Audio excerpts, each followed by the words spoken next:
Pakistani community specifically? Do you have any outreach program for the Pakistani community to come out and vote? Because there are thousands of people from Pakistan are living in this country.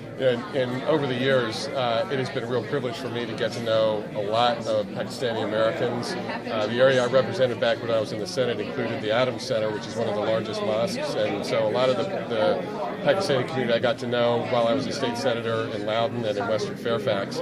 And reaching out to them is really important. I know that we've got grassroots efforts to try to reach the Pakistani community and South Asian community in particular. It's really important that these communities get out and vote.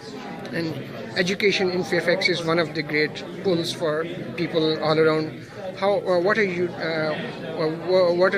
plans to maintain this high quality of education and make sure that it is accessible to everybody?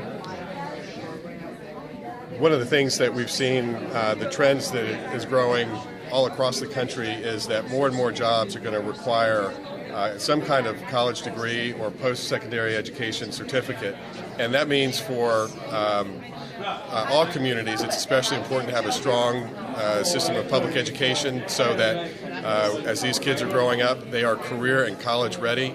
We've got a lot of candidates running for both the school board and county supervisor that will make a big difference in supporting Fairfax County's education system. And I would encourage the communities to get out and support those who have been fighting for good public schools for years and will continue to do so. And Fairfax can rightly pride itself on being a multicultural place, with diverse communities. But there are some issues taking place, in other states nationally. So they also sometimes, they have a resonate. So what are you trying to keep the community together, unity, and to make sure that Fairfax remains a very attractive and peaceable and harmonious place? Well, I grew up in Loudoun County, and it's a county that has changed dramatically over the last few decades and become remarkably diverse. My old Senate district was 20% Asian, 18% Latino, 13.5% African American. If you add them up, a majority minority. And I think that kind of diversity is a good thing. It's something to be celebrated. It's a real asset for us. And I think that's something that we as Virginians need to embrace.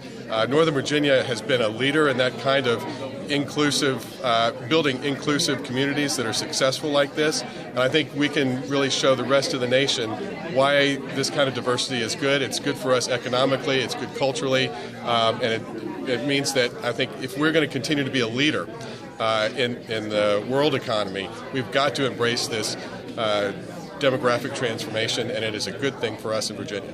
Thank you. Thank you very much.